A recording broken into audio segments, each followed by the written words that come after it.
ਸਭ ਤੋਂ ਪਹਿਲਾਂ ਸਾਰਿਆਂ ਨੂੰ ਸਤਿ ਸ਼੍ਰੀ ਅਕਾਲ। ਲਾਸਟ ਵੀਡੀਓ ਦੇ ਵਿੱਚ ਬੇਟਾ ਆਪਾਂ ਨੈਥ ਸੈਂਪਲ ਪੇਪਰ ਫਸਟ ਨੂੰ ਸੋਲਵ ਕੀਤਾ ਸੀ। ਅੱਜ ਆਪਾਂ ਜਿਹੜਾ ਸੈਂਪਲ ਪੇਪਰ 2 ਹੈ ਉਸ ਨੂੰ ਸੋਲਵ ਕਰਾਂਗੇ। ਔਰ ਜੋ ਬੱਚੇ ਪਹਿਲੀ ਵਾਰ ਚੈਨਲ ਨੂੰ ਵਿਜ਼ਿਟ ਕਰ ਰਹੇ ਨੇ ਪਲੀਜ਼ ਚੈਨਲ ਨੂੰ ਸਬਸਕ੍ਰਾਈਬ ਜ਼ਰੂਰ ਕਰੋ ਔਰ ਜਿਹੜਾ ਬੈਲ ਦਾ ਨੋਟੀਫਿਕੇਸ਼ਨ ਹੈ ਉਸ ਨੂੰ ਔਨ ਕਰ ਦਿਓ ਤਾਂ ਕਿ ਜਦੋਂ ਵੀ ਅਸੀਂ ਜਿਹੜੀ ਵੀਡੀਓ ਅਪਲੋਡ ਕਰੀਏ ਤਾਂ ਤੁਹਾਡੇ ਤੱਕ ਜਿਹੜਾ ਉਹਦਾ ਨੋਟੀਫਿਕੇਸ਼ਨ ਆ ਉਹ ਪਹੁੰਚ ਜਾਵੇ। ਤਾਂ ਆਓ ਸ਼ੁਰੂ ਕਰਦੇ ਹਾਂ ਅੱਜ ਦੀ ਕਲਾਸ। ਫਸਟ ਕੁਐਸਚਨ ਹੈ, ਜੇਕਰ ax² plus bx plus c ਬਰਾਬਰ 0 ਦੇ ਮੂਲ ਬਰਾਬਰ ਹਨ ਤਾਂ c ਬਰਾਬਰ ਹੈ। ਯਾਨੀ ਇੱਕ ਕੁਆਡਰੇਟਿਕ ਇਕੁਏਸ਼ਨ ਸਾਨੂੰ ਦਿੱਤੀ ਹੋਈ ਹੈ, ਉਸ ਦੇ ਜਿਹੜੇ ਰੂਟ ਹੈ ਉਹ ਇਕੁਅਲ ਹੈ ਔਰ c ਦੀ ਵੈਲਿਊ ਅਸੀਂ ਕੀ ਹੈ ਫਾਈਂਡ ਆਊਟ ਕਰਨੀ ਹੈ। ਤਾਂ ਦੇਖੋ ਮੂਲ ਬਰਾਬਰ ਕਦੋਂ ਹੁੰਦੇ ਇਹ ਸਾਨੂੰ ਪਤਾ ਹੈਗਾ, ਜਦੋਂ d ਦੀ ਵੈਲਿਊ ਕੀ ਹੁੰਦੀ ਹੈ 0, ਡਿਸਕ੍ਰੀਮੀਨੈਂਟ 0 ਹੁੰਦਾ ਹੈ। ਡਿਸਕ੍ਰੀਮੀਨੈਂਟ ਦਾ ਫਾਰਮੂਲਾ ਕੀ ਹੈ b² - 4ac ਕਾਹਦੇ ਬਰਾਬਰ ਹੁੰਦਾ ਇਹ 0 ਦੇ। ਅਸੀਂ a the value c the value find out ਕਰਨੀ ਹੈ ਤਾਂ ਅਸੀਂ -4ac ਨੂੰ ਇੱਧਰਲੀ ਸਾਈਡ ਰੱਖ ਲੈਂਦੇ ਹਾਂ ਔਰ b² ਦੀ ਅਸੀਂ ਸਾਈਡ ਚੇਂਜ ਕਰ ਦਿੰਦੇ ਹਾਂ, ਉਹਨੂੰ ਆਪਾਂ ਰਾਈਟ ਹੈਂਡ ਸਾਈਡ ਲੈ ਜਾਂਦੇ ਤਾਂ ਉਧਰ ਜਾ ਕੇ ਕਾਹਦਾ ਹੋ ਜਾਊਗਾ ਮਾਈਨਸ ਦਾ, ਔਰ ਮਾਈਨਸ ਨਾਲ ਮਾਈਨਸ ਕੈਂਸਲ ਕਰ ਦਿਓ। a ਦੀ ਵੈਲਿਊ ਅਸੀਂ c ਦੀ ਵੈਲਿਊ ਫਾਈਂਡ ਆਊਟ ਕਰਨੀ ਹੈ ਤਾਂ 4a ਹੈ ਜਿਹੜਾ ਉਧਰ ਜਾ ਕੇ ਪਰਲੀ ਸਾਈਡ ਆਪਾਂ ਲੈ ਕੇ ਜਾਵਾਂਗੇ ਤਾਂ ਵਟੇ ਚਲਾ ਜਾਊਗਾ b² / 4a। ਤਾਂ ਆ ਜਿਹੜੀ ਆਪਣੇ ਕੋਲ ਕਿਸ ਦੀ ਵੈਲਿਊ ਆ ਗਈ c ਦੀ। ਤਾਂ ਦੇਖੋ ਕਿਹੜੇ ਆਪਸ਼ਨ ਦੇ ਵਿੱਚ ਸਹੀ ਹੈ ਇਹ, c ਦੀ ਵੈਲਿਊ b² / 4a। ਤਾਂ ਥਰਡ ਆਪਸ਼ਨ ਦੇ ਵਿੱਚ ਇਹ ਵੈਲਿਊ ਆਪਾਂ ਨੂੰ ਮਿਲ ਰਹੀ ਹੈ ਤਾਂ ਇਹ ਸਾਡਾ ਰਾਈਟ ਆਨਸਰ ਹੈ। ਚਲੋ ਅੱਗੇ ਹੈ, ਜੇਕਰ ਅੰਕ ਗਣਿਤਕ ਲੜੀ ਦਾ nਵਾਂ ਪਦ ਯਾਨੀ an ਸਾਨੂੰ ਦਿੱਤਾ ਹੋਇਆ, an ਦੀ ਵੈਲਿਊ ਕੀ ਹੈ 6n - 4 ਆ ਦਿੱਤੀ ਹੋਈ ਹੈ, ਤਾਂ ਸਾਂਝਾ ਅੰਤਰ ਕੀ ਹੋਵੇਗਾ। ਇੱਕ ਤੁਹਾਨੂੰ ਬੇਟਾ ਮੈਂ ਟ੍ਰਿਕ ਦੱਸ ਦਿੰਦਾ, ਇੱਥੇ ਜਿਹੜਾ n ਦਾ ਗੁਣਾਂਕ ਹੁੰਦਾ n ਦੇ ਨਾਲ ਗੁਣਾ ਦੇ ਵਿੱਚ ਲੱਗਿਆ ਹੋਇਆ, ਚਾਹੇ ਉਹ 6 ਹੈ ਚਾਹੇ 5 ਹੈ ਚਾਹੇ -5 ਹੈ, ਉਹੀ ਸਾਡਾ d ਹੁੰਦਾ। ਹੁਣ ਇੱਥੇ ਜੇ ਅਸੀਂ ਡਾਇਰੈਕਟ ਲਿਖਣਾ ਹੋਵੇ ਤਾਂ d ਦੀ ਵੈਲਿਊ 6 ਹੈ, d ਦੀ ਵੈਲਿਊ ਕੀ ਹੈ ਸਾਂਝਾ ਅੰਤਰ ਕਿੰਨਾ ਹੈ 6 ਹੈ। ਸਾਨੂੰ ਆਨਸਰ ਪਹਿਲਾਂ ਹੀ ਪਤਾ ਲੱਗ ਗਿਆ, ਅਸੀਂ ਸੋਲਵ ਵੀ ਨਹੀਂ ਕੀਤਾ। ਦੇਖੋ ਜੇ ਸਾਡੀ ਮੰਨ ਲਓ an ਹੈ ਜਿਹੜੀ ਟਰਮ ਇਸ ਤਰ੍ਹਾਂ ਹੁੰਦੀ, ਦੇਖੋ -5n + 6 ਤਾਂ ਸਾਡਾ d ਕਿੰਨਾ ਹੋਣਾ ਸੀ -5। ਤਾਂ ਜਿਹੜਾ ਗੁਣਾਂਕ ਹੁੰਦਾ ਹੈ ਨਾ ਉਹੀ ਸਾਡਾ ਕੀ ਹੁੰਦਾ d ਹੁੰਦਾ ਹੈਗਾ। ਜੇ ਸ਼ਾਰਟਕਟ ਕਰਨਾ ਹੋਵੇ ਇਸ ਤਰੀਕੇ ਨਾਲ ਕਰ ਸਕਦੇ ਹਾਂ। ਵੈਸੇ ਜਿਹੜੇ ਆਪਾਂ ਸੋਲਵ ਕਰਕੇ ਦੇਖੀਏ ਤਾਂ ਦੇਖੋ an ਸਾਨੂੰ ਆ ਦਿੱਤਾ ਹੋਇਆ ਸੀ, n ਦੀ ਵੈਲਿਊ ਅਸੀਂ ਪਹਿਲਾਂ 1 ਪੁੱਟ ਕੀਤੀ, 6 × 1 - 4, 6 × 6, 6 ਚੋਂ 4 ਘਟਾਈ ਕਿੰਨਾ ਆ ਗਿਆ 2। ਪਹਿਲੀ ਟਰਮ 2 ਆ ਗਈ, ਦੂਸਰੀ ਟਰਮ ਦੇਖਦੇ ਹਾਂ ਤਾਂ n ਦੀ ਵੈਲਿਊ 2 ਭਰਾਂਗੇ, ਇਹ ਆ ਗਿਆ 6 ਦੂਣੀ 12, 12 - 4 ਕਿੰਨਾ ਆ ਗਿਆ 8। ਤਾਂ d ਅਸੀਂ ਕਿਵੇਂ ਕੱਢਦੇ ਹੁੰਦੇ ਹਾਂ, ਸੈਕਿੰਡ ਟਰਮ ਚੋਂ ਫਸਟ ਟਰਮ ਕੀ ਕਰ ਦਿੰਦੇ ਹਾਂ ਮਾਈਨਸ। ਸੈਕਿੰਡ ਟਰਮ ਕਿੰਨੀ ਆਈ ਸੀ 8, ਫਸਟ ਟਰਮ ਕਿੰਨੀ ਸੀਗੀ 2, 8 - 2 ਕੀਤਾ ਕਿੰਨਾ ਆ ਗਿਆ 6। ਤਾਂ ਇਹ ਸਾਡਾ ਕੀ ਹੈ ਆਨਸਰ। ਔਰ ਜੇ ਤੁਸੀਂ ਸ਼ਾਰਟਕਟ ਕਰਨਾ ਆਪਾਂ ਉਹ ਵੀ ਤੁਹਾਨੂੰ ਦੱਸਤਾ, ਠੀਕ ਹੈ। ਚਲੋ ਥਰਡ ਕੁਐਸਚਨ ਦੇਖੋ, a ਦੀ ਵੈਲਿਊ ਦਿੱਤੀ ਹੋਈ ਹੈ ਐਂਗਲ a ਦੀ 60 ਡਿਗਰੀ ਔਰ b ਦੀ ਵੈਲਿਊ ਹੈਗੀ ਹੈ 30 ਡਿਗਰੀ ਔਰ ਵੈਲਿਊ ਕਿਸ ਦੀ ਪੁੱਛੀ ਹੋਈ ਹੈ sin a cos b - cos a sin b। ਤਾਂ ਇਸ ਦੀ ਵੀ ਇੱਕ ਤੁਹਾਨੂੰ ਟ੍ਰਿਕ ਦੱਸਦੇ ਹਾਂ। ਦੇਖੋ ਇੱਕ ਤਾਂ ਮੈਥਡ ਉਹੀ ਹੈ ਵੀ ਆਪਾਂ ਵੈਲਿਊ ਪੁੱਟ ਕਰਕੇ ਕਰੀਏ, ਇੱਕ ਮੈਥਡ ਦੇਖੋ ਤੁਸੀਂ ਫਾਰਮੂਲੇ ਯਾਦ ਰੱਖੋ ਬੇਟਾ। ਇੱਕ ਫਾਰਮੂਲਾ ਹੈਗਾ ਦੇਖੋ sin a cos b + cos a sin b, ਔਰ ਇਸੇ ਫਾਰਮੂਲੇ ਦੇ ਵਿੱਚ ਜੇ ਇੱਥੇ ਮਾਈਨਸ ਹੋਵੇ ਤਾਂ ਇਹ ਫਾਰਮੂਲਾ ਕੀ ਹੁੰਦਾ ਹੈ +1 ਦਾ ਫਾਰਮੂਲਾ ਬੇਟਾ sin a + b ਔਰ a - b, ਠੀਕ ਹੈ। ਜੇ प्लस है तो इधर भी प्लस होगा, जो इधर माइनस है तो इधर भी की होगा माइनस होगा उधर परली साइड ते। देखो sign A cos B, sign की जोड़ी कॉस नाल है पहली गल, और इतने कॉस की जोड़ी साइन नाल है। तो उदों इन्होंने दोनों तो फार्मूला जो अपना बनता है वो साइन का फार्मूला ही बनता है। जे प्लस है इतने विचकारला साइन प्लस का है तो इधर भी तुसी प्लस लाना है, जे विचकारला साइन माइनस का है तो इधर भी की लाना सी माइनस लाना है। तो sign A cos B + cos A sine B की होंगे साइन a + b, एंगल में जोड़ दिता जाता है। जे इधर माइनस है तो एंगल में की कर दिता जाता है घटा दिता जाता है। और एक फार्मूला याद रखो cos a cos b और cos की जोड़ी जी cos नाल ही है देखो, और plus sin a sin b, इस तरह का जो सूँ फार्मूला मिलता है। तो इत्थे विचाले साइन देखो जे प्लस है तो इधरली साइड की होगा माइनस होगा, और जे प्लस माइनस है तो इधरली साइड की होगा प्लस होगा। ये उल्टा होंदा है, cos a cos b और plus sin a sin b का फार्मूला की होंगे cos a माइनस b होंगे और cos a cos b minus sin a sin b का फार्मूला की होंगे cos a प्लस b होंगे उदों प्लस हो जाता। ठीक है, एक दूसरे के एंटी होंगे इधरले साइन, इधर की होंगे पहले वाले फार्मूले सेम साइन। हुण देखो उपर वाले जो क्वेश्चन असीं करना होवे तो देखो असीं एक बार पढ़ते हैं उन्होंने। देखो साइन ए कॉस भी, साइन की जोड़ी कॉस नाल है, कॉस की जोड़ी साइन नाल है, तो फार्मूला साइन का बनूगा सानूं पता है। और एंगल की हो विचाले माइनस का साइन तो असीं माइनस करांगे, ए माइनस की कर देंगे बी कर देंगे।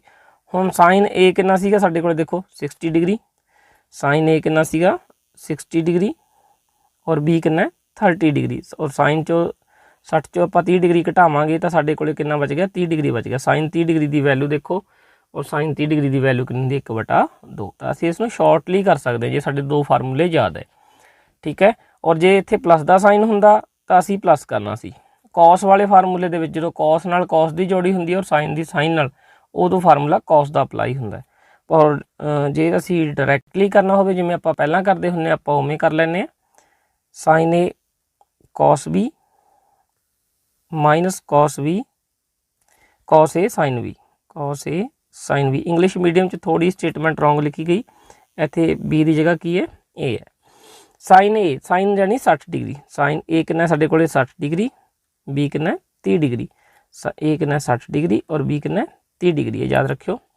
हुण साइन 60 डिग्री की जिहड़ी वैल्यू हुंदी है वो कितनी हुंदी है √3/2।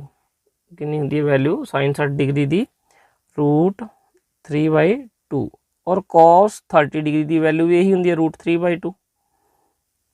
cos 30 के उपर cos 60 की वैल्यू होंगी है 1/2 और sin 30 की वैल्यू भी कितनी होंगी है 1/2।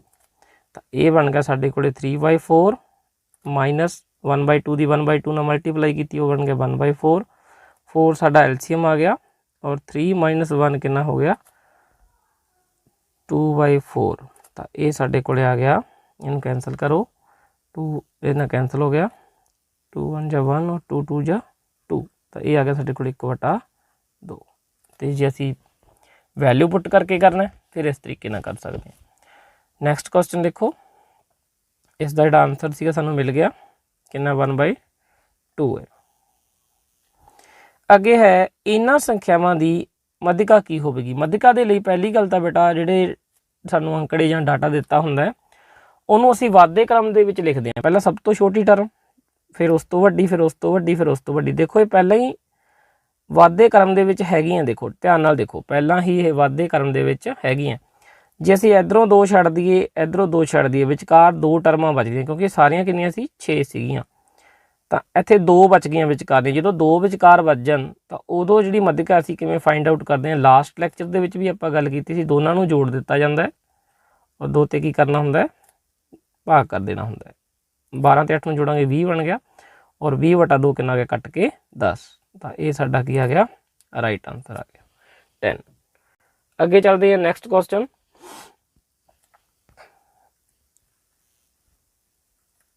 नैक्सट साडा जिहड़ा क्वेश्चन है देखो दिते चित्र में एक डायग्राम हैगा उस दे विच DE है जिहड़ी BC दे पैरेलल है समांतर है। AD की वैल्यू 2 दी हुई है, AB की वैल्यू 5 है और DE 3 सेंटीमीटर। तो BC की वैल्यू सानू फाइंड आउट करनी है। ठीक है, तो इसका जो डायग्राम है वो विजिबल नहीं सी, इस करके आप दोबारा उसनूं बना रहे हैं।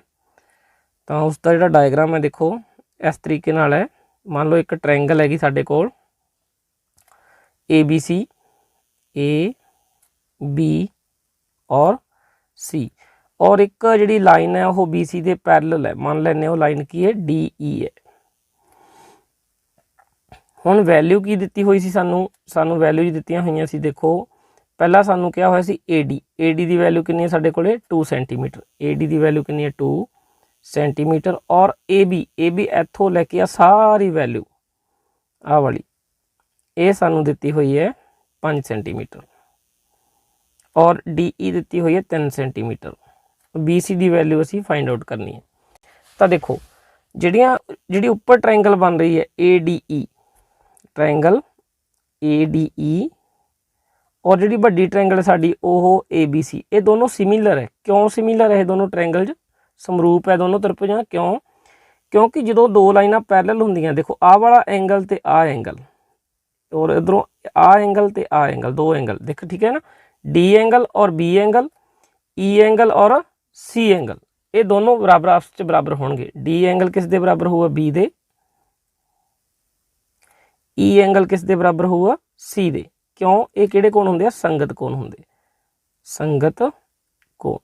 दो रेखावां समांतर होण जदों, हुण जे कोण बराबर, दो कोण बराबर हो गए, छोटी त्रिभुज दे दो कोण वड्डी त्रिभुज दे बराबर हो रहे ने, इस करके कोण कोण समरूपता जिहड़ा साडा रूल हुंदा है, कोण कोण समरूपता नियम दे नाल ये दोनों ट्रायंगल आपस च की हो गईयां, सिमिलर हो गईयां। और असीं पढ़िया होया है समरूप त्रिभुजां ਦੀਆਂ ਜਿਹੜੀਆਂ ਸੰਗਤ ਭੁਜਾਵਾਂ ਹੁੰਦੀਆਂ, ਜਿਹੜੇ ਉਹਦੀਆਂ ਅਨੁਸਾਰੀ ਭੁਜਾਵਾਂ ਹੁੰਦੀਆਂ, ਉਹਨਾਂ ਦਾ ਅਨੁਪਾਤ ਕੀ ਹੁੰਦਾ, ਬਰਾਬਰ ਹੁੰਦਾ। ਹੁਣ ਅਸੀਂ ਭੁਜਾਵਾਂ ਲਗਾਉਣ ਲੱਗੇ ਆ, ਉਹਨਾਂ ਦਾ ਅਨੁਪਾਤ ਲਾਉਣੇ ਆ। ਦੇਖੋ ਪਹਿਲਾਂ ਅਸੀਂ ਕੀ ਕਰਿਆ, ਇੱਥੋਂ ਦੇਖੋ ਪਹਿਲਾਂ AD ਜਿਹੜੀ ਹੈ ਛੋਟੀ त्रिभुज ਦੀ ਭੁਜਾ ਹੈ, ਔਰ ਉਸ ਦੇ ਬਟਾ ਲਾਵਾਂਗੇ AB ਵੱਡੀ त्रिभुज ਦੀ ਭੁਜਾ। ਇਸੇ ਤਰ੍ਹਾਂ ਛੋਟੀ त्रिभुज ਦੀ ਭੁਜਾ ਅਸੀਂ DE ਲਗਾਈ, और उसदे संगत किहड़ी भुजा वड्डी त्रिभुज दी, BC। देखो AD दे वटा किहड़ी भुजा लगी है, वड्डी AB।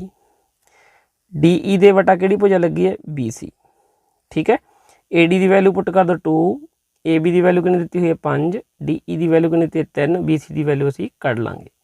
क्रॉस मल्टीप्लाई कर दो, 2 की BC नाल गुणा हो जूगी और 5 की गुणा किस नाल हो जूगी, 3 नाल। इन्हां दोनों की मल्टीप्लाई करांगे, इन्हां दोनों की करांगे, और BC की वैल्यू आ गई 5 × 15, आ 2 उधर बटे चला जाऊगा, 15/2 कितना आ गया 7.5। BC की जी वैल्यू है वो आ गई। बिल्कुल सिंपल जा काम सी, कॉन्सैप्ट की सी, दोनों ट्रायंगल च सिमिलर है, समरूप है, उन्होंने भुजावां का अनुपात बराबर रखना सीगा। चलो अगला क्वेश्चन करते हैं। हुण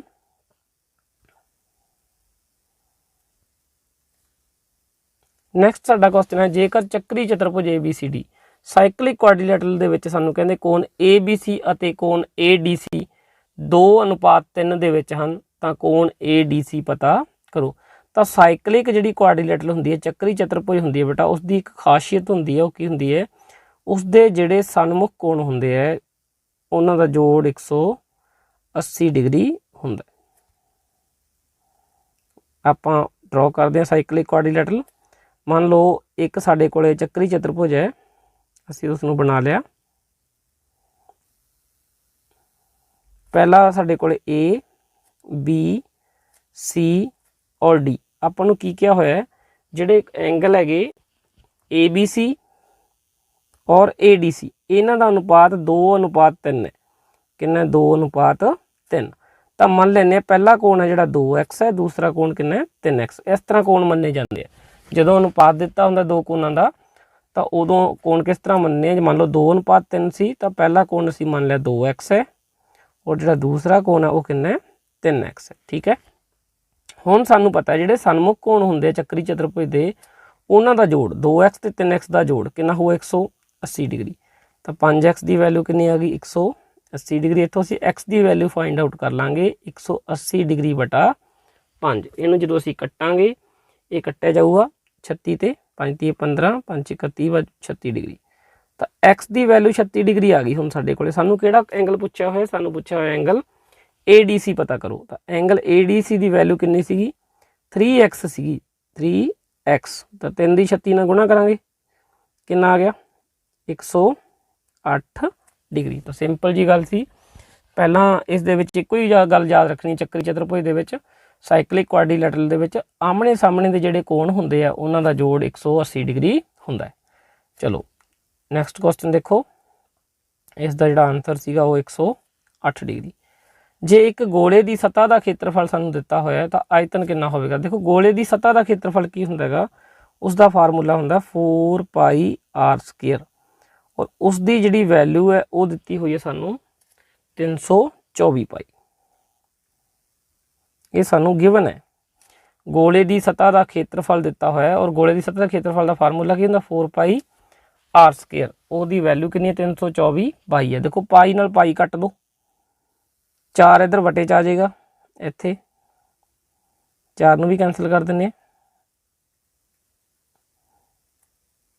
ये कट्टा गया 4 8 32, 4 1 4, और r² की वैल्यू आ गई 81 का। 81 किसका रूट स्केयर होंदा 9 का, स्केयर ना स्केयर कट्टा जाऊगा, और r की वैल्यू आ गई 9।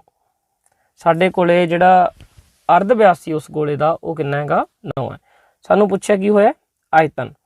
ਆਇਤਨ ਦਾ ਜਿਹੜਾ ਫਾਰਮੂਲਾ ਹੁੰਦਾ ਹੈਗਾ ਵੋਲਿਊਮ ਉਹ ਕੀ ਹੁੰਦਾ ਹੈ 4/3 ਪਾਈ ਆਰ ਦੀ 3। ਇਹ ਗੋਲੇ ਦੇ ਆਇਤਨ ਦਾ ਫਾਰਮੂਲਾ ਹੁੰਦਾ 4/3 ਪਾਈ ਆਰ ਦੀ 3। ਤਾਂ 4/3 ਦਾ 4/3 ਲਿਖ ਲਿਆ, ਪਾਈ ਦਾ ਪਾਈ ਲਿਖ ਲਿਆ, ਕਿਉਂਕਿ ਆਂਸਰ ਦੇ ਵਿੱਚ ਸਾਰਿਆਂ ਦੇ ਵਿੱਚ ਪਾਈ ਹੈ। ਦੇਖੋ ਬੇਟਾ ਪਾਈ ਦੀ ਵੈਲਿਊ ਨਾ ਭਰੋ ਸਾਰਿਆਂ ਦੇ ਵਿੱਚ। ਤਾਂ ਆਰ ਦੀ ਵੈਲਿਊ ਕਿੰਨੀ ਆਈ ਸੀ 9। 3 ਵਾਰ ਭਰਾਂਗੇ ਕਿਉਂਕਿ ਆਰ ਦੀ ਪਾਵਰ ਕਿੰਨੀ ਇੱਥੇ 3 ਹੈ। ਅਤੇ ਕੱਟਿਆ ਜਾਊਗਾ 30 30 9 ਇਹ ਕੱਟਿਆ ਗਿਆ, ਇਹਨਾਂ ਦੀ ਮਲਟੀਪਲਾਈ ਕਰ ਦਿਓ। ਇਹ ਸਾਡੇ ਕੋਲੇ ਗੁਣਾ ਕਰਕੇ ਆ ਜੂਗਾ ਸਾਰਾ 9 ਗੁਣਾ 9 81, 81 3 ਗੁਣਾ ਕਰੀ 243, 243 ਅਸੀਂ 4 ਨਾਲ ਗੁਣਾ ਕਰਦੇ ਹਾਂ ਤਾਂ ਆ ਗਿਆ 4 12 ਔਰ 7 9 972 ਪਾਈ ਘਨ ਸੈਂਟੀਮੀਟਰ। ਇਹ ਸਾਡਾ ਆਂਸਰ ਹੋਣਾ ਚਾਹੀਦਾ। ਦੇਖੋ ਫਸਟ ਆਪਸ਼ਨ ਦੇ ਵਿੱਚ ਸਾਨੂੰ ਮਿਲ ਗਿਆ। ਤਾਂ ਇਹ ਕੀ ਹੈ ਸਾਡੇ ਕੋਲੇ ਆਂਸਰ ਹੈ। ਅੱਗੇ ਹੈ ਇਹਨਾਂ ਵਿੱਚੋਂ ਕਿਹੜਾ ਜੋੜਾ ਸਹਿ ਅਭਾਜ ਹੈ। ਸਹਿ ਅਭਾਜ ਦਾ ਮੀਨਿੰਗ ਕੀ ਹੁੰਦਾ ਕੋਪ੍ਰਾਈਮ ਦਾ, ਉਹਨਾਂ ਦੇ ਵਿੱਚ ਸਾਂਝਾ ਗੁਣਨਖੰਡ ਇੱਕ ਹੋਣਾ ਚਾਹੀਦਾ, ਯਾਨੀ ਇੱਕ ਤੋਂ ਇਲਾਵਾ ਉਹ ਹੋਰ ਕਿਸੇ ਦੇ ਦੋਨੋਂ ਭਾਗ ਨਹੀਂ ਹੋਣੇ ਚਾਹੀਦੇ। 14 ਤੇ ਜੇ 7 ਦੀ ਗੱਲ ਕਰੀਏ, ਦੇਖੋ 14 7 ਤੇ ਭਾਗ ਹੋ ਰਿਹਾ, 35 ਵੀ 7 ਤੇ ਭਾਗ ਹੋ ਰਿਹਾ, ਇਸ ਕਰਕੇ ਇਹਨਾਂ ਦੋਨਾਂ ਦਾ ਸਾਂਝਾ ਗੁਣਨਖੰਡ ਕਿੰਨਾ 7 ਹੈਗਾ ਇੱਕ ਤੋਂ ਇਲਾਵਾ। ਸਹਿ ਅਭਾਜ ਸੰਖਿਆਵਾਂ ਜਿਹੜੀਆਂ ਹੁੰਦੀਆਂ ਉਹਨਾਂ ਦੇ ਵਿੱਚ ਕੋਈ ਵੀ ਸਾਂਝਾ ਗੁਣਨਖੰਡ ਨਹੀਂ ਹੋਣਾ ਚਾਹੀਦਾ ਕਿਸ ਤੋਂ ਇਲਾਵਾ 1 ਤੋਂ ਇਲਾਵਾ, ਕਿਉਂਕਿ 1 ਤੇ ਤਾਂ ਦੋਨੋਂ ਸੰਖਿਆਵਾਂ ਡਿਵਾਈਡ ਹੋਣਗੀਆਂ, 1 ਤੇ ਤਾਂ ਸਾਰੀਆਂ ਸੰਖਿਆਵਾਂ ਹੀ ਭਾਗ ਹੋ ਜਾਂਦੀਆਂ ਡਿਵਾਈਡ ਹੋ ਜਾਂਦੀਆਂ, ਇਸ ਕਰਕੇ 1 ਤਾਂ ਹੈ ਸਾਰਿਆਂ ਦਾ ਹੀ ਸਾਂਝਾ ਗੁਣਨਖੰਡ ਹੁੰਦਾ। ਠੀਕ ਹੈ, ਉਸ ਤੋਂ ਇਲਾਵਾ ਹੋਰ ਨਹੀਂ ਹੋਣਾ ਚਾਹੀਦਾ। ਕਹਿਣ ਦਾ ਮਤਲਬ ਕੋਈ ਵੀ ਦੋ ਸੰਖਿਆਵਾਂ ਜਦੋਂ ਕਿਸੇ ਹੋਰ ਪਹਾੜੇ ਤੇ ਭਾਗ ਨਾ ਹੋਣ ਉਹਨਾਂ ਨੂੰ ਅਸੀਂ ਸਹਿ ਅਭਾਜ ਕਹਿ ਦਿੰਦੇ ਹਾਂ। ਠੀਕ ਹੈ, ਹੁਣ 18 ਤੇ 25 ਇਹ ਦੇਖੋ ਇਹ ਦੋਨੋਂ ਸਹਿ ਅਭਾਜ ਹੈਗੀਆਂ ਕਿਉਂਕਿ ਇਹ ਕਿਸੇ ਸਾਂਝੇ ਪਹਾੜੇ 'ਚ ਨਹੀਂ ਆਉਂਦੀਆਂ। ਜਿਵੇਂ 23 ਔਰ 69 23 23 ਤੇ ਭਾਗ ਹੋ ਰਹੀ ਹੈ, 69 ਵੀ 23 ਤੇ ਭਾਗ ਹੋ ਰਹੀ ਹੈ, ਇਹ ਵੀ ਸਾਡਾ ਆਂਸਰ ਨਹੀਂ ਹੈਗਾ। ਉਸ ਤੋਂ ਬਾਅਦ 64 ਹੈ 2 ਤੇ ਭਾਗ ਹੁੰਦੀ ਹੈ, 34 ਵੀ 2 ਤੇ ਭਾਗ ਹੁੰਦੀ ਹੈ, ਇਸ ਕਰਕੇ ਇਹ ਵੀ ਸਾਡਾ ਆਂਸਰ ਨਹੀਂ ਹੈਗਾ। ਤਾਂ ਇਹ ਸਾਡਾ ਇੱਕੋ ਹੀ ਆਪਸ਼ਨ ਬਚਿਆ ਜਿਹੜਾ ਕੋਈ ਸਾਂਝੇ ਪਹਾੜੇ ਦੇ ਵਿੱਚ ਨਹੀਂ ਆਉਂਦਾ, ਭਾਗ ਨਹੀਂ ਹੁੰਦਾ, ਕੋਈ ਸਾਂਝਾ ਗੁਣਨਖੰਡ ਦਾ ਇੱਕ ਤੋਂ ਇਲਾਵਾ ਨਹੀਂ ਹੈਗਾ। ਤਾਂ ਇਹੀ ਸਾਡਾ ਰਾਈਟ ਆਂਸਰ ਹੈ। ਅੱਗੇ ਚੱਲਦੇ ਹਾਂ ਨੈਕਸਟ ਕੁਐਸਚਨ। ਯੂਕਲਿਡ ਵੰਡ ਪ੍ਰਮੇਕਾ ਦੇ ਅਨੁਸਾਰ ਸਾਨੂੰ ਦਿੱਤਾ ਹੋਇਆ, ਦੇਖੋ ਇਹਦੇ ਵਿੱਚ ਛੋਟਾ ਜਿਹੀ ਗੱਲ ਹੈ, ਆਰ ਦੀ ਵੈਲਿਊ ਪੁੱਛੀ ਹੋਈ ਹੈ। ਤਾਂ ਏ ਬਰਾਬਰ ਕੀ ਹੈ ਸਾਡੇ ਕੋਲੇ ਦਿੱਤਾ ਹੋਇਆ BQ + R, ਇਹਨੂੰ ਹੀ ਧਿਆਨ ਦੇ ਵਿੱਚ ਰੱਖਣਾ ਹੈ। ਐਕਚੁਅਲ ਦੇ ਵਿੱਚ ਬੇਟਾ ਕੀ ਹੁੰਦਾ ਹੈਗਾ, ਇਹ ਜਿਹੜਾ ਹੁੰਦਾ ਉਹ ਭਾਜ ਹੁੰਦਾ ਹੈਗਾ ਜਿਸ ਨੂੰ ਭਾਗ ਕੀਤਾ ਜਾਂਦਾ ਹੈਗਾ। ਠੀਕ ਹੈ, B ਕੀ ਹੁੰਦਾ ਹੈਗਾ ਭਾਜਕ ਹੁੰਦਾ ਹੈਗਾ ਜਿਸ ਦੇ ਦੁਆਰਾ ਭਾਗ ਕੀਤਾ ਜਾਂਦਾ ਹੈ। ਔਰ Q ਕੀ ਹੁੰਦਾ ਭਾਗ ਫਲ, Q ਕੀ ਹੁੰਦਾ ਸਾਡੇ ਕੋਲੇ ਭਾਗ ਫਲ ਜਿਹੜਾ ਸਾਡਾ ਆਂਸਰ ਆਉਂਦਾ ਹੈਗਾ। ਔਰ R ਕੀ ਹੁੰਦਾ ਬਾਕੀ। ਇਹ ਗੱਲ ਯਾਦ ਰੱਖਣੀ ਹੁੰਦੀ ਜਦੋਂ ਵੀ ਕਿਸੇ ਚੀਜ਼ ਨੂੰ ਅਸੀਂ ਭਾਗ ਕਰਦੇ ਹਾਂ। ਜਿਵੇਂ ਦੇਖੋ 5 ਨੂੰ ਅਸੀਂ ਭਾਗ ਕਰਿਆ 3 ਤੇ, ਤਾਂ 5 ਤੀ 3 3 ਏਕਮ 3 ਉਤੋਂ ਬਚ ਗਏ 2। ਤਾਂ ਇਹ ਸਾਡਾ ਭਾਜ ਹੈ, ਸੌਰੀ 5 ਸਾਡਾ ਕੀ ਹੈ ਭਾਜ ਹੈ, 3 ਸਾਡਾ ਭਾਜਕ ਹੈ, 1 ਸਾਡਾ ਭਾਗਫਲ ਹੈ ਔਰ 2 ਹੇਠਾਂ ਬਚ ਗਿਆ ਉਹ ਕੀ ਸਾਡਾ ਬਾਕੀ ਹੈ। ਜਿਹੜਾ ਬਾਕੀ ਹੁੰਦਾ ਬੇਟਾ ਉਹ ਹਮੇਸ਼ਾ ਭਾਜਕ ਤੋਂ ਜਾਨੀ ਭਾਗ ਕਰਨ ਵਾਲੇ ਤੋਂ ਕੀ ਹੁੰਦਾ ਛੋਟਾ ਹੁੰਦਾ। B ਤੋਂ ਕੀ ਹੋਊਗਾ ਉਹ ਛੋਟਾ ਹੋਊਗਾ ਕਿਉਂਕਿ B ਕੀ ਹੈ ਸਾਡਾ ਭਾਜਕ ਹੈ। ਔਰ ਜਿਹੜਾ ਬਾਕੀ ਹੈ ਉਹ 0 ਆ ਸਕਦਾ ਜਾਂ 0 ਤੋਂ ਕੀ ਹੁੰਦਾ ਵੱਡਾ ਹੁੰਦਾ। ਤਾਂ ਇਹ ਸਾਡੇ ਕੋਲੇ ਯਾਦ ਰੱਖਣ ਵਾਲੀ ਗੱਲ, ਜਿਹੜਾ ਬਾਕੀ ਹੁੰਦਾ ਹਮੇਸ਼ਾ ਰਿਮਾਈਂਡਰ ਹੁੰਦਾ ਹੈ ਉਹ ਭਾਜਕ ਤੋਂ ਛੋਟਾ ਹੁੰਦਾ ਹੈ ਔਰ 0 ਦੇ ਬਰਾਬਰ ਜਾਂ ਉਸ ਤੋਂ ਕੀ ਹੁੰਦਾ ਵੱਡਾ ਹੁੰਦਾ। ਤਾਂ ਇਹਦੇ ਵਿੱਚ ਜਿਹੜਾ ਥਰਡ ਆਪਸ਼ਨ ਸੀ ਉਹ ਸਾਡਾ ਕੀ ਸੀ ਰਾਈਟ ਆਂਸਰ ਸੀਗਾ। ਚਲੋ ਨੈਕਸਟ ਕੁਐਸਚਨ। ਅਚਲ ਬਹੁਪਦ ਦੀ ਘਾਤ ਅੰਕ ਕੀ ਹੁੰਦੇ। ਕੋਈ ਵੀ ਜੇ ਅਸੀਂ ਅਚਲ ਬਹੁਪਦ ਲਿਖ ਲਈਏ, ਮੰਨ ਲਓ ਅਸੀਂ ਲਿਖ ਲਿਆ px = 3 ਲਿਖ ਲਿਆ, ਤਾਂ ਅਸੀਂ 3 ਨੂੰ ਕੀ ਲਿਖ ਸਕਦੇ ਹਾਂ, ਇਹਦੇ ਨਾਲ x ਦੀ ਘਾਤ 0 ਲਾ ਸਕਦੇ ਹਾਂ ਕਿਉਂਕਿ ਜਿਸ ਦੀ ਘਾਤ 0 ਹੁੰਦੀ ਹੈ ਉਸ ਦੀ ਵੈਲਿਊ ਕਿੰਨੀ ਹੁੰਦੀ ਹੈ 1 ਹੁੰਦੀ ਹੈ। ਤਾਂ ਜਾਣੀ 3 ਨੂੰ ਅਸੀਂ ਇਸ ਤਰੀਕੇ ਨਾਲ ਵੀ ਲਿਖ ਸਕਦੇ ਹਾਂ 3 × x ਦੀ ਘਾਤ 0। ਇਸੇ ਤਰ੍ਹਾਂ ਅਸੀਂ 5 ਨੂੰ ਕੀ ਲਿਖ ਸਕਦੇ ਹਾਂ 5 × x ਦੀ ਘਾਤ 0। ਤਾਂ ਜਿਹੜਾ ਸਾਡੇ ਕੋਲੇ ਅਚਲ ਬਹੁਪਦ ਹੁੰਦਾ ਹੈ ਕੌਨਸਟੈਂਟ ਪੋਲੀਨੋਮੀਅਲ ਹੁੰਦਾ ਹੈ ਉਸ ਦੀ ਘਾਤ ਕਿੰਨੀ ਹੁੰਦੀ ਹੈਗੀ ਹਮੇਸ਼ਾ 0 ਹੁੰਦੀ ਹੈ। ਇਹ ਗੱਲ ਤੁਸੀਂ ਯਾਦ ਰੱਖਣੀ ਹੈ, ਉਸ ਦੀ ਘਾਤ ਕਿੰਨੀ ਹੁੰਦੀ ਹੈ ਹਮੇਸ਼ਾ 0 ਹੁੰਦੀ ਹੈ। ਕਿਹੜੇ ਬਹੁਪਦ ਦੀ ਅਚਲ ਬਹੁਪਦ ਦੀ। ਪਰ ਇੱਥੇ ਥੋੜ੍ਹੀ ਜਿਹੀ ਇੱਕ ਗੱਲ ਨੂੰ ਤੁਸੀਂ ਯਾਦ ਰੱਖਣਾ ਹੈ, ਜੇ ਤੁਹਾਨੂੰ ਇਹ ਪੁੱਛਿਆ ਜਾਵੇ ਸਿਫਰ ਬਹੁਪਦ ਦੀ ਘਾਤ ਦੱਸੋ, ਸਿਫਰ ਬਹੁਪਦ ਦੀ ਘਾਤ 0 ਪੋਲੀਨੋਮੀਅਲ, ਮੰਨ ਲਓ ਸਾਨੂੰ ਇਹ ਦਿੱਤਾ px = 0, ਤਾਂ 0 ਨੂੰ ਤਾਂ ਬੇਟਾ ਐਂ ਵੀ ਲਿਖਿਆ ਜਾ ਸਕਦਾ ਹੈ 0 × x ਦੀ ਘਾਤ 5 ਕਿਉਂਕਿ ਉਹ ਤਾਂ 0 ਹੀ ਬਣ ਜੂ ਨਾ। ਦੇਖੋ ਦੁਬਾਰੇ 0 ਨੂੰ ਤਾਂ ਇਸ ਤਰੀਕੇ ਨਾਲ ਵੀ ਲਿਖਿਆ ਜਾ ਸਕਦਾ, 0 ਨੂੰ ਇਸ ਤਰੀਕੇ ਨਾਲ ਵੀ ਲਿਖਿਆ ਜਾ ਸਕਦਾ x ਦੀ ਘਾਤ 6। ਤਾਂ ਜਦੋਂ ਤੁਹਾਨੂੰ ਸਿਫਰ ਬਹੁਪਦ, ਜਦੋਂ ਸਾਡਾ ਜਿਹੜਾ ਕੌਂਸਟੈਂਟ ਹੈ ਉਹ 0 ਹੋ ਜਾਂਦਾ, ਇੱਥੇ ਪਹਿਲਾਂ 3 ਔਰ 5 ਸੀ ਤਾਂ ਉਹਨਾਂ ਦੀ ਘਾਤ ਕਿੰਨੀ ਆਈ 0। ਜਦੋਂ ਸਾਡਾ ਜਿਹੜਾ ਕੌਂਸਟੈਂਟ ਆ ਚੇਂਜ ਹੋ ਕੇ ਸਿਫਰ ਹੋ ਗਿਆ, ਯਾਨੀ ਸਿਫਰ ਬਹੁਪਦ ਦੀ ਘਾਤ ਸਾਨੂੰ ਜੇ ਕੋਈ ਪੁੱਛਦਾ ਹੈ ਤਾਂ ਉਸ ਦੀ ਜਿਹੜੀ ਘਾਤ ਹੁੰਦੀ ਹੈ ਉਹ ਅਨਡਿਫਾਈਨਡ ਹੁੰਦੀ ਹੈ, ਅਪਰਿਭਾਸ਼ਿਤ ਹੈ। ਇਸ ਗੱਲ ਨੂੰ ਯਾਦ ਰੱਖਣਾ, ਉਹ ਸੰਭਵ ਨਹੀਂ ਹੈਗੀ, ਉਹ ਕੀ ਹੈ ਅਪਰਿਭਾਸ਼ਿਤ। ਕਿਉਂਕਿ 0 ਨੂੰ ਤਾਂ ਅਸੀਂ x ਦੀ ਘਾਤ 100 ਵੀ ਲਿਖ ਸਕਦੇ ਹਾਂ, ਗੁਣਾ ਕਰਕੇ x ਦੀ ਘਾਤ 1000 ਵੀ ਲਿਖ ਸਕਦੇ ਹਾਂ, ਤਾਂ ਉਹ ਕਿੰਨੀ ਵੀ ਵੱਡੀ ਘਾਤ ਅਸੀਂ ਬਣਾ ਸਕਦੇ ਹਾਂ। ਠੀਕ ਹੈ, ਤਾਂ ਇਸ ਗੱਲ ਨੂੰ ਯਾਦ ਰੱਖਣਾ। ਇੱਕ ਛੋਟੀ ਜਿਹੀ ਗੱਲ ਮੇਰੇ ਦਿਮਾਗ ਦੇ ਵਿੱਚ ਸੀਗੀ ਤੁਹਾਨੂੰ ਦੱਸਣੀ, ਉਹ ਮੈਂ ਦੱਸਤੀ। ਚਲੋ ਨੈਕਸਟ ਚੱਲਦੇ ਹਾਂ। ਸਿਫਰਾਂ ਦਾ ਜੋੜ ਪੁੱਛਿਆ ਹੋਇਆ, ਇੱਕ ਸਾਨੂੰ ਬਹੁਪਦ ਦਿੱਤਾ ਹੋਇਆ। ਇਹ ਤਾਂ ਬਿਲਕੁਲ ਹੀ ਸਿੰਪਲ ਹੈ, ਜਿਹੜੀ ਸਾਡੇ ਕੋਲੇ x ਦੀ ਘਾਤ 3 ਸੀ ਉਸ ਦਾ ਗੁਣਾਂਕ ਬਟੇ 'ਚ ਆਊਗਾ, ਔਰ ਜਿਹੜਾ x ਦੀ ਘਾਤ 2 ਹੈ ਉਸ ਦਾ ਗੁਣਾਂਕ ਕੀ ਲੱਗੂਗਾ -b, ਉਸਦੇ ਨਾਲ ਮਾਈਨਸ ਲਗਾ ਦੇਣੇ ਹੁੰਦੇ ਆ। ਤਾਂ ਸਿਫਰਾਂ ਦਾ ਜੋੜ ਕੀ ਹੁੰਦਾ -b/a।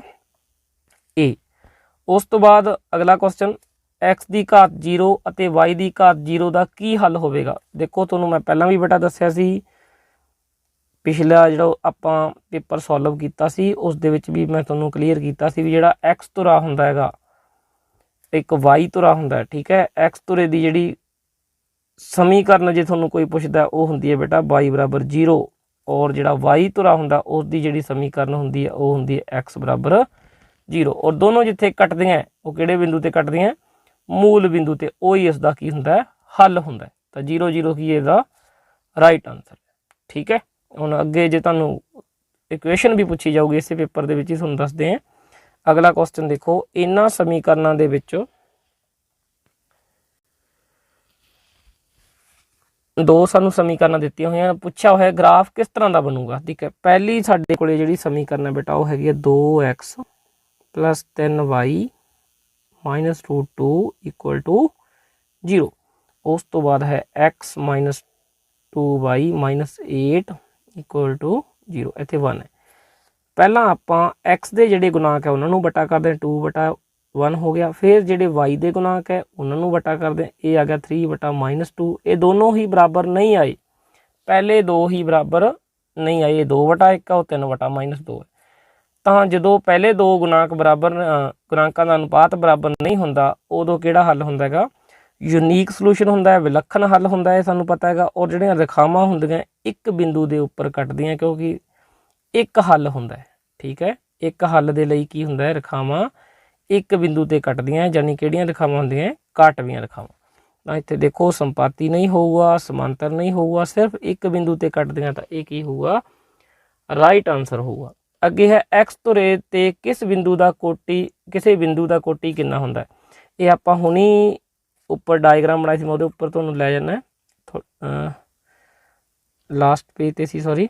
ਆ ਦੇਖੋ x ਧੁਰੇ ਦੀ ਜਿਹੜੀ ਇਕੁਏਸ਼ਨ ਹੁੰਦੀ ਹੈ, ਸਮੀਕਰਨ ਹੁੰਦੀ ਹੈ ਬੇਟਾ, ਉਹ ਕੀ ਸੀਗੀ y = 0। ਮਤਲਬ ਕੀ ਹੈ, ਜਿੰਨੇ ਵੀ ਪੁਆਇੰਟ x ਧੁਰੇ ਤੇ ਹੋਣਗੇ ਇਸ ਤਰ੍ਹਾਂ ਦੇ ਹੋਣਗੇ, 2 0 3 0 4 0, ਕਿਉਂਕਿ ਉੱਥੇ y ਦੀ ਵੈਲਿਊ ਕੀ ਹੁੰਦੀ ਹੈ 0 ਹੁੰਦੀ ਹੈ। ਠੀਕ ਹੈ, ਤਾਂ ਸਾਨੂੰ ਹੁਣ ਕੀ ਪੁੱਛਿਆ ਸੀ, x ਧੁਰੇ ਤੇ ਕਿਸੇ ਬਿੰਦੂ ਦਾ ਕੋਟੀ ਕਿੰਨਾ ਹੁੰਦਾ। ਕੋਟੀ ਨੂੰ ਕੀ ਕਹਿੰਦੇ, ਅਸੀਂ y ਦੀ ਵੈਲਿਊ ਕਹਿੰਦੇ ਆ, x y ਬਿੰਦੂ ਹੈ ਜੇ, ਇਸ ਨੂੰ ਪਹਿਲੇ ਜਿਹੜੀ y ਨੂੰ ਕੀ ਕਹਿੰਦੇ ਅਸੀਂ ਕੋਟੀ, ਆਰਡੀਨੇਟ, ਔਰ x ਦੀ ਜਿਹੜੀ ਵੈਲਿਊ ਉਸ ਨੂੰ ਕਹਿੰਦੇ ਆ ਭੁਜ, ਯਾਨੀ ਅਬਸੀਸਾ। ਤਾਂ x ਧੁਰੇ ਤੇ ਜਿਹੜੇ ਬਿੰਦੂ ਹੁੰਦੇ ਆ, x ਧੁਰੇ ਤੇ ਜਿਹੜੇ ਬਿੰਦੂ ਹੁੰਦੇ ਆ ਉਹਨਾਂ ਦੀ ਵੈਲਿਊ ਕੀ ਹੁੰਦੀ ਹੈ, ਮੰਨ ਲਓ ਇਸ ਤਰ੍ਹਾਂ ਦੇ ਪੁਆਇੰਟ ਹੁੰਦੇ ਆ 2 0 3 0 4 0, ਉਹਨਾਂ 'ਚ y ਦੀ ਵੈਲਿਊ 0 ਹੁੰਦੀ ਹੈ, ਯਾਨੀ ਕੋਟੀ ਕੀ ਹੁੰਦਾ 0 ਹੁੰਦਾ। ਤਾਂ ਇਹ ਸਾਡਾ ਕੀ ਸੀਗਾ ਰਾਈਟ ਆਨਸਰ। ਅੱਗੇ ਸਾਨੂੰ y ਧੁਰੇ ਤੇ ਪੁੱਛ ਲਿਆ ਉਸਦਾ ਉਲਟਾ। y ਧੁਰੇ ਤੇ ਜਿਹੜੇ ਬਿੰਦੂ ਹੁੰਦੇ ਆ ਉਹ ਇਸ ਤਰ੍ਹਾਂ ਦੇ ਹੁੰਦੇ ਆ, ਦੇਖੋ 0y 0 3, ਜਿਵੇਂ 0 4, ਇਸ ਤਰੀਕੇ ਨਾਲ 0 5, ਤਾਂ ਉੱਥੇ ਭੁਜ ਕੀ ਹੁੰਦਾ ਹੈਗਾ 0 ਹੁੰਦਾ ਹੈਗਾ। ਤਾਂ ਇਹਨਾਂ ਦੋਨਾਂ ਗੱਲਾਂ ਨੂੰ ਤੁਸੀਂ ਯਾਦ ਰੱਖਣਾ ਹੈ, x ਧੁਰੇ ਤੇ y 0, y ਧੁਰੇ ਤੇ x 0।